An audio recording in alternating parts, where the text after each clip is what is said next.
आवरण है वो धर्म और नफरत, उसके अलावा कुछ नहीं है। इनके पास कोई सोच है ही नहीं। एजेंसियों का इस्तेमाल करके कहीं न कहीं लोकतंत्र और लोकतांत्रिक प्रक्रिया को कमज़ोर करने का प्रयास चल रहा है और विपक्षी दलों को टारगेट पॉलिटिक्स के तहत इन एजेंसियों के माध्यम से इस्तेमाल किया जा रहा है। यह स्पष्ट रूप से दिख रहा है। जो इनका पहले से सोच रहा है उसको आगे बढ़ाने का काम कर रहे हैं। 9 साल में 18 करोड़ रोजगार देना चाहिए, इन्होंने दिया है 7,22,131। हिंदुस्तान, पाकिस्तान, मुसलमान, हिंदुस्तान, यही काम करते रहेंगे। इसके अलावा इनके पास कुछ आता नहीं है। राजनीति का आधार है, इसके अलावा कुछ है भी नहीं। क्या वो रिटायर्ड जज थे? क्या वो सिटिंग जज थे?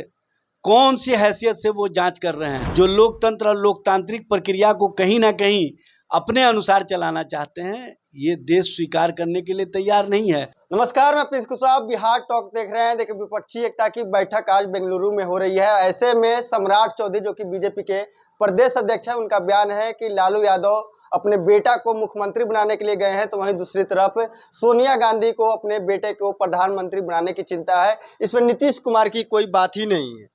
क्या लग रहा है आपको? देखिए, भारतीय जनता पार्टी है, भारतीय जनता पार्टी के नेता जो भी बात कह रहे हैं वो बेचैनी में कह रहे हैं, बौखलाहट में कह रहे हैं। उनको पता है कि जो विपक्षी एकता के संकल्प को 23 जून 2023 को बिहार से आगे बढ़ाया गया है, ये राष्ट्रीय स्तर पर एक स्वरूप लेने जा रहा है।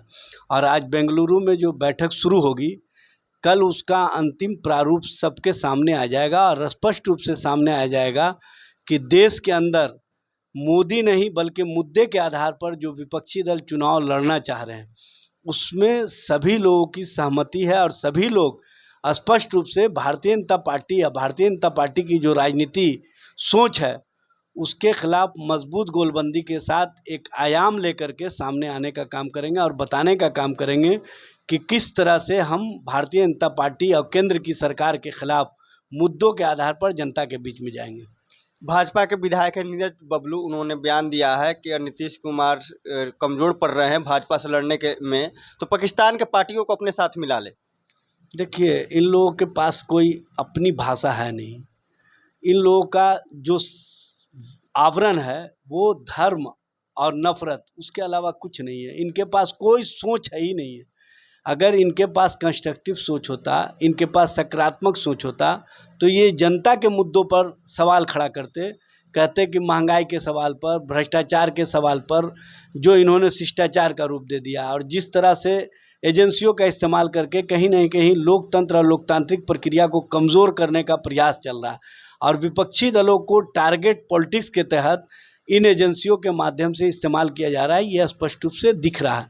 भारतीय जनता पार्टी को ये बताना चाहिए कि किस तरह से हमारे दो की राजनीति को ये बढ़ावा दे रहे हैं, किस तरह से महंगाई के माध्यम से गरीबों को और गरीब बनाने का जो इनका पहले से सोच रहा है उसको आगे बढ़ाने का काम कर रहे हैं। नौजवानों को रोज़गार के मामले में ये पूरी तरह से फेल हो गए हैं। 9 साल में 18 करोड़ रोज़गार देना चाहिए, इन्होंने दिया है 7,22,131। ये ऑन रिकॉर्ड है भारत सरकार के आंकड़े के अनुसार। इससे ही स्पष्ट होता है कि भारतीय जनता पार्टी ना तो नौजवानों के सवाल पर, ना महंगाई के सवाल पर, ना भ्रष्टाचार के सवाल पर, न जनता के आम मुद्दे के सवाल पर टिक पा रही है। इसीलिए ये अनर्गल प्रलाप करके हिंदुस्तान, पाकिस्तान, मुसलमान, हिंदुस्तान, यही काम करते रहेंगे। इसके अलावा इनके पास कुछ आता नहीं है और कुछ इनके पास सोच भी नहीं है और इनके पास जो राजनीति का आधार है इसके अलावा कुछ है भी नहीं। आप बोले जिस तरह से वो अपने एजेंसियों को दुरुपयोग करती है, जो भाजपा का जो जाट टीम आई थी, उन्होंने आरोप लगाया कि ये लोग शासन प्रशासन का दुरुपयोग कर रहे हैं, टारगेट करके इन्होंने लाठीचार्ज करवाया। भारतीय जनता पार्टी के जो भी जांच टीम के नेता आए थे, क्या वो पुलिस के पदाधिकारी थे? क्या वो रिटायर्ड जज थे? क्या वो सिटिंग जज थे? कौन सी हैसियत से वो जांच कर रहे हैं और उनके जांच का फाइंडिंग रिपोर्ट को कोर्ट में किस तरह से लिया जाएगा, कोर्ट किस तरह से स्वीकार करेगी? आप समानांतर व्यवस्था जो खड़ी कर रहे हैं, जो लोकतंत्र और लोकतांत्रिक प्रक्रिया को कहीं ना कहीं अपने अनुसार चलाना चाहते हैं, ये देश स्वीकार करने के लिए तैयार नहीं है।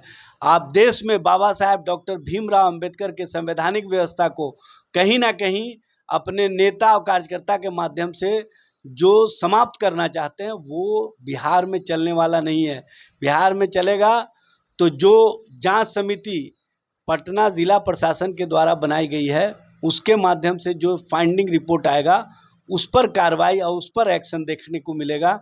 इन लोगों के जो फाइंडिंग रिपोर्ट हैं ये राजनीति और राजनीतिक वेंडेटा के तहत है, और ये लोग अगर जांच कर रहे थे तो इन लोगों ने उसमें मिर्ची के पाउडर का जांच क्यों नहीं किया? इन लोगों ने उस मामले का जांच क्यों नहीं किया कि बैरिकेडिंग किसने सबसे पहले तोड़ा? इन लोगों ने उस मामले का जांच क्यों नहीं किया कि अनुमति लिए थे गांधी मैदान में सभा करने का? गांधी मैदान के बाहर निकल करके इन्होंने जो प्रदर्शन किया, जुलूस निकाला, ये वायलेशन है कोर्ट का, और ये वायलेशन है निषिद्ध क्षेत्र में प्रदर्शन करने का। इस पर इन पर एक्शन होना चाहिए कि नहीं होना चाहिए, और जो फाइंडिंग रिपोर्ट देंगे उनको इस आधार को भी देखना चाहिए। स्पष्ट रूप से राजनीति के लिए आप जो जांच समिति बनाए हैं ये राजनीति कर सकता है, लेकिन इस जांच समिति का ना तो कोर्ट में और ना ही कहीं अन्य मामला ठहरेगा। इसलिए इस तरह की राजनीति करने वाली भारतीय जनता पार्टी जनता के बीच में बेनकाब हो चुकी है। आपने जो जिक्र किया कि इन पे जांच होनी चाहिए, क्योंकि इन्होंने परमिशन लिया था गांधी मैदान में रैली करने का, सभा करने का, उसके बाद इन्होंने नियमों को ताक पे रख के इन्होंने वहां से मार्च किया, तो इसको लेकर जिम्मेवार कौन है? आप लोग कार्रवाई क्यों नहीं कर रहे हैं? कार्रवाई तो हुई और कार्रवाई होगी, FIR हो रहा है, लगातार हो रहा है, सब चीज़ को देखा जा रहा है, सब मामले में जाएंगे स्पष्ट रूप से, और सब मामले पर कार्रवाई होगी। देखते रहिए, धैर्य रखिए। ये भारतीय जनता पार्टी के लोग जिस तरह से राजनीति और राजनीतिक रूप से दिवालियापन के शिकार हो गए हैं, उनका कहीं ना कहीं जो फाइंडिंग रिपोर्ट आने दीजिए, सारे मामले पर कोर्ट के माध्यम से हम सब कुछ स्पष्ट कर देने का काम करेंगे। आपने अभी कहा कि केंद्रीय जो जांच टीम आई है वो किस हैसियत से जांच करी है, कोई रिटायर्ड जज नहीं है, चाहे किसी पुलिस के पदाधिकारी नहीं है, तो आपने सवाल किया कि जिस तरह से कि वो लोग को जांच करना चाहिए कि मिर्ची पाउडर किसने फेंका, तो आपकी पुलिस भी तो जो है CCTV फुटेज निकाले कि कहाँ से वो व्यक्ति चला था, जो विजय सिंह है, तो आप लोग ये फुटेज क्यों नहीं निकालना है कि मिर्ची किसने फेंका था? देखिए, सब फुटेज है, सब मामले सामने आ जाएंगे, सब कुछ सामने आ जाएंगे, चूँकि जो जांच की प्रक्रिया है वो सब फाइंडिंग इकट्ठा करने के बाद ही नतीजे पर पहुंचेगी। इसलिए भारतीय जनता पार्टी बेचैन नहीं हो। भारतीय जनता पार्टी एक मामले में बेनकाब हो चुकी है और मामले में बेनकाब हो जाएगी, और इन्होंने जो अनुमति पत्र दिया था वो भी प्रशासन ने स्पष्ट रूप से बताने का काम किया है। इसलिए सब मामले में भारतीय जनता पार्टी किस तरह से वायलेशन की है ये सबके सामने आ चुका है। इसीलिए अब भारतीय जनता पार्टी आंदोलन की बात कम कर रही है, लाठीचार्ज की बात ज़्यादा कर रही है। तो अब देख रहे थे एजाज अहमद थे, जो कि आरजेडी के प्रवक्ता हैं। इन्होंने अपनी बातों को रखा। जिस तरह से पुलिस लाठीचार्ज हुई उसमें बीजेपी के कार्यकर्ता जख्मी हुए, या दिल्ली से जो केंद्रीय टीम आई है जो जांच कर रही है, तमाम सारे मुद्दों पर इन्होंने अपनी बात रखी। बहरहाल इस खबर में इतना ही। इसी तरह तमाम खबरों के लिए हमारे साथ बने रहे। आप बिहार टॉक देख रहे हैं। ऐसे ही खबरों के लिए जुड़े रहे बिहार टॉक से। यूट्यूब पर लाइक और सब्सक्राइब करें, बेल आइकन जरूर दबाएं। फेसबुक, ट्विटर और इंस्टा पर फॉलो करें। धन्यवाद।